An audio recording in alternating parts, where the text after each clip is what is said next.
When you confront evil, when you finally see through their mask, everything changes. The moment they realize you figured them out, they don't retreat quietly. No.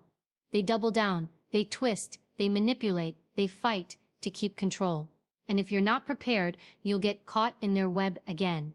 Let's talk about the 8 things evil people do when they know that you know. They deny everything.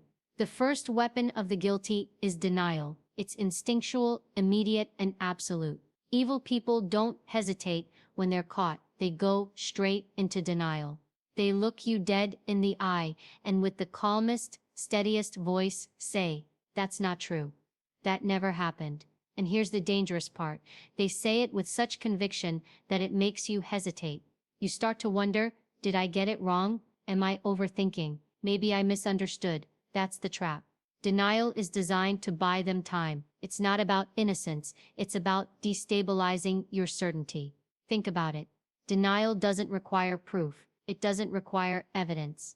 All it requires is confidence. And evil people excel at confidence. They've practiced it for years. They've lied so much that the lie feels more natural than the truth.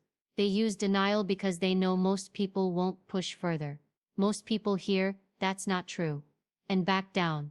They don't want conflict. They don't want tension. They'd rather drop it than risk being wrong. Evil feeds on that hesitation.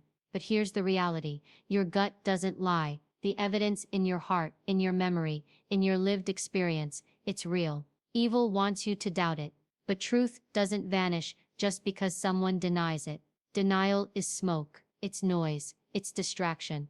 So when evil people deny, recognize it for what it is. Not a defense. Not proof. Just desperation wrapped in confidence. And the moment you stop letting denial shake you, that's the moment you take away their first weapon. 2. They shift the blame. If denial doesn't silence you, the next move is deflection.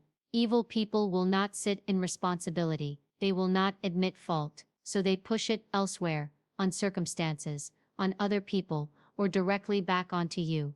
Suddenly, you become the problem. You're the one being too sensitive. You're the one reading too much into it. You're the one starting drama. See the strategy. It's psychological judo, using your strength, your confrontation, and flipping it against you. They may even point at someone else entirely. It wasn't me, it was them. They drag others into their storm, so they can slip out unnoticed. Evil people thrive on confusion. If they can scatter blame, they can scatter focus. And if focus scatters, accountability disappears. But blame shifting isn't just about escaping responsibility, it's about control. Because if you spend your energy defending yourself, you're no longer pressing them. You're no longer holding the mirror to their face. They know this. That's why the moment you confront them, they fire back. It's not defense, it's offense. And here's the insidious part. Sometimes their deflection is so convincing, so clever, that outsiders believe it. Suddenly, you're the aggressor, and they're the misunderstood victim. That reversal is powerful. It protects them, and isolates you. So what do? You refuse to get tangled in their blame game. You stay anchored in facts. Evil people want you emotional, reactive, and defensive. Don't give them that power. Keep your eyes on the truth. Keep your words steady. Don't let them flip the script, because blame shifting is just another form of running, and when you see it clearly, you'll know they're already cornered. 3. They play the victim. One of the most manipulative tactics evil people use when exposed is victimhood. They cloak themselves in weakness. They present themselves as the one who's been misunderstood, mistreated, and unfairly judged. Why? Because sympathy is a weapon. If they can trigger your compassion, they disarm your confrontation. Suddenly, you're not the one exposing them. You're the one comforting them. That's the trap.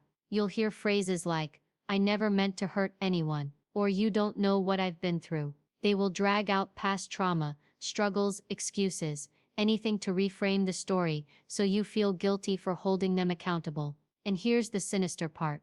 They know most good-hearted people don't want to see others suffer. They know you care. They exploit that. They turn your empathy against you. But make no mistake, this victimhood is theater. It's a mask, because while they're playing weak in front of you, behind the scenes they're still plotting, still manipulating, still pushing their agenda. They're not victims, they're performers. Now, not everyone who struggles is evil. Real victims exist, but the difference is simple. True victims don't weaponize their pain to control others. Evil does. So when someone suddenly plays small after you've confronted their wrongdoing, don't get pulled into the performance. Watch their actions, not their tears. Look at patterns, not excuses. Because evil people pretending to be victims is one of the most dangerous traps. They want to turn your compassion into their cover. Don't let them. 4. They gaslight relentlessly. Gaslighting is the art of rewriting reality. And when evil people know you've figured them out, gaslighting becomes their weapon of choice. They'll say, "That never happened. You're imagining things. You're too emotional. You're crazy." Each phrase is designed to do one thing: break your trust in yourself. Because if you no longer trust your own mind, you'll have to rely on theirs. That's how gaslighting traps you. Here's the psychology behind it. People naturally doubt themselves more than they doubt others. So when someone confidently tells you your memory is wrong, your instinct is to recheck yourself, not them. Evil knows this. That's why they lean on it. Gaslighting doesn't just distort facts, it attacks your foundation. It makes you question what you saw, what you heard, even what you felt. Over time, it doesn't just confuse you, it erodes your identity. Because if you can't trust your own reality, you lose your anchor, and that's the goal: to make you dependent, to make you doubt your truth so much that you'll accept theirs. But here's the shield against gaslighting: documentation and awareness. Write down what you saw, hold on to what you know, anchor yourself in facts, and refuse to surrender them. And most importantly, listen to your gut. If your intuition screams something's wrong, it's because something is. Gaslighting is not a debate, it's not a difference of opinion, it's an attack on your reality, and once you recognize it for what it is, it loses its grip.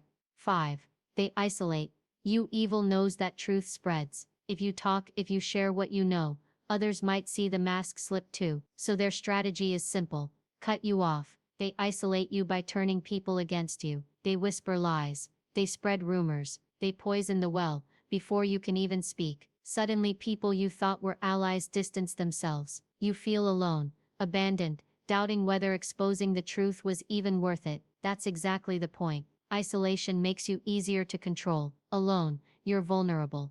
Alone, you're more likely to break. They may also isolate you emotionally, making you believe no one would understand, no one would believe you. They'll say things like, "No one else sees it this way," or "Everyone knows you're overreacting." It's psychological exile. But here's what you need to remember: isolation is not evidence of your wrongness, it's evidence of their fear. If they weren't guilty, they wouldn't need to cut you off. They'd welcome scrutiny. But they don't, because truth is their enemy. The antidote: find even one person who sees clearly. Even one ally breaks the chain of isolation. Speak truth anyway, even if your voice shakes. Silence is the soil where evil grows. When they isolate you, recognize it as confirmation. You've hit the truth, and they're terrified others will see it too. 6. They attack your character. When denial, blame, and victimhood don't work, evil goes for the jugular. They attack your character. They smear your name. They spread lies about you. They work to destroy your credibility,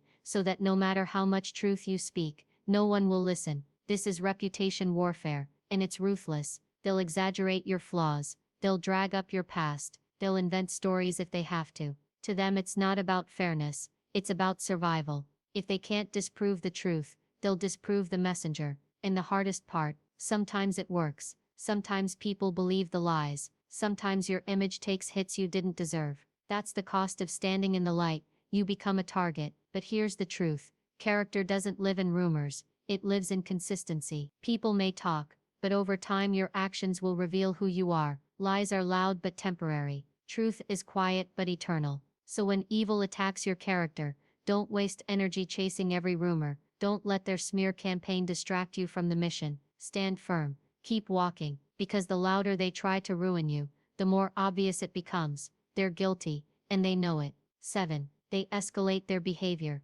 Exposure makes evil desperate, and desperation makes them escalate. They raise their voice. They break boundaries. They push harder, faster, louder. They may even threaten. It's intimidation. A final attempt to scare you into silence. Think about it. When someone has nothing left but power, they'll use it. They'll push fear into every interaction, hoping you'll retreat. because fear is the leash they've always counted on. But escalation is also evidence. It shows their mask is gone, their calm is gone, their control is slipping. Evil exposed is evil unleashed, and though it's dangerous, it's also revealing, because now everyone can see it too. The key in these moments is composure. Don't match their chaos with chaos. Stay steady, stay grounded. Fear is contagious, but so is calm. When they escalate, it's not proof of your weakness, it's proof of their unraveling. 8.